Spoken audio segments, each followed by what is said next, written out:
बोलिए शंकर भगवान की जय। शिव महापुराण विद्येश्वर संहिता के अनुसार आज 15वें अध्याय की कथा आप श्रवण करेंगे। यह कथा हम इसलिए सुना रहे हैं जिससे आप सभी भक्तों को शुद्ध जो सही कथा है उसकी आपको जानकारी मिले। ऋषियावचुः देशादीन क्रमशो ब्रूहि सूत सर्वार्थ वित्तम। आज आपको देश काल पात्र और दान आदि का विचार कैसे करना चाहिए इसके बारे में आपको कथा सुनाते हैं। भगवान शंकर जी कहते हैं और यहाँ ऋषिगण कहते हैं, समस्त पदार्थों के ज्ञाताओं में श्रेष्ठ हे सूत जी, आप क्रमशः देश काल आदि का वर्णन कीजिए। सूत जी कहते हैं, शुद्ध गृहम सम फलम देव यज्ञादि कर्मसु। देव यज्ञ आदि कर्मों को अपना शुद्ध गृह समान फल देने वाला होता है।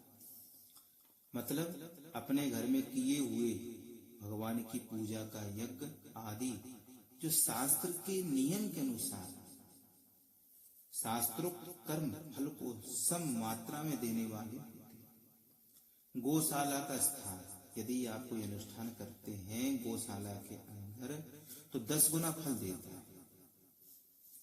यदि गौशाला में न करके जलाशय के तट पर जहाँ नदी है तालाब है वहां करते हैं तो 10 गुना फल मिलता है। अथवा जहाँ बेलपत्र का पेड़ हो, तुलसी हो, पीपल का वृक्ष हो, उसके पास में बैठ करके वह स्थान जलाशय से भी 10 गुना अधिक फल देने वाला होता है। देवालय को यदि मंदिर में कोई अनुष्ठान करते हैं तो 10 गुना का महत्व का स्थान समझना चाहिए। तीर्थ है, तीर्थ की भूमि में कहीं अयोध्या जाते हैं, कहीं बनारस जाते हैं तो तीर्थों में जहाँ जाते हैं वहां मंदिर में पूजा करते हैं, अनुष्ठान करते तो 10 गुना का महत्व रखता है। किससे? देवालय से। तो इससे उसका ज्यादा बड़ा महत्व है और उससे 10 गुना श्रेष्ठ रहता है। कहाँ? यदि नदी के किनारे में कर दिया जाए तो अभी आपने ये फल गिने, इनसे 10 गुना फल वहां मिलता है। तीर्थ नदी का तट और उससे भी 10 गुना का महत्व रखता है। इससे भी ज्यादा फल चाहिए तो सप्तगंगा नामक नदियों का तीर्थ जहाँ 7 गंगा है। जैसे कौन सी गंगा?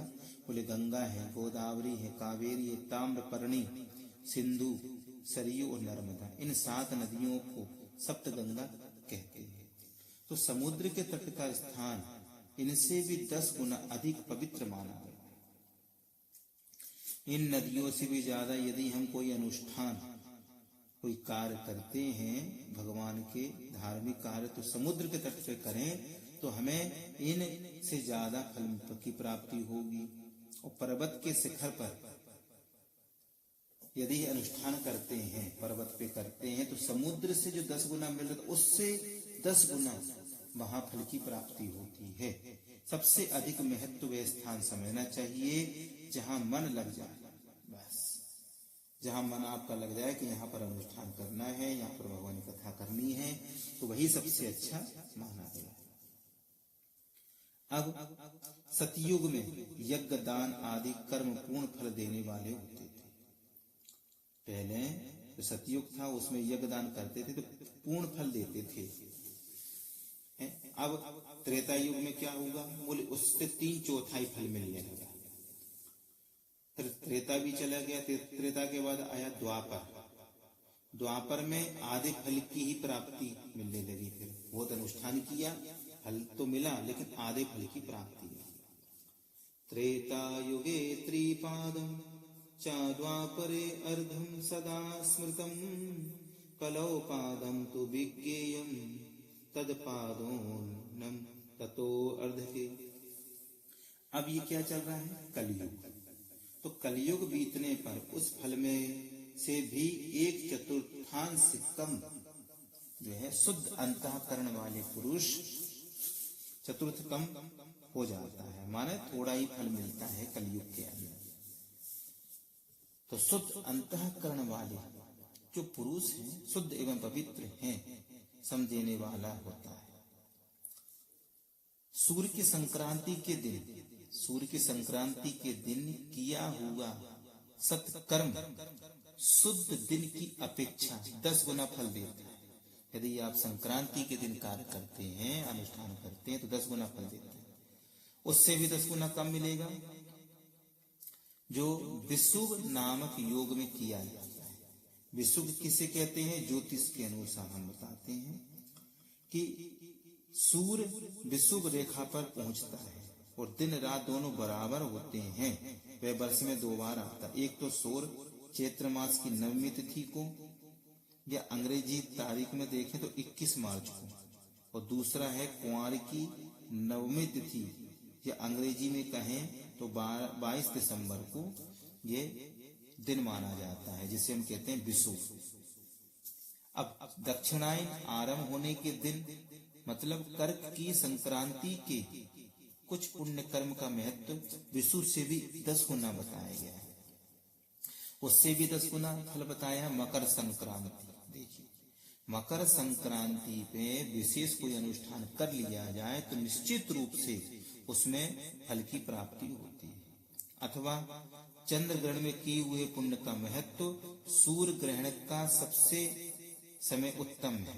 उसमें किए गए पुण्य कर्म का फल चंद्र ग्रहण से भी अधिक और पूर्ण मात्रा में होता है। इस बात को विज्ञ पुरुष जानते हैं।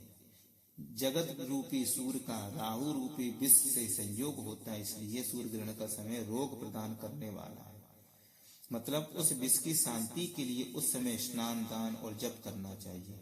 वह काल, वह समय विष की शांति के लिए उपयोगी होने के कारण पुण्यप्रद माना जाता है।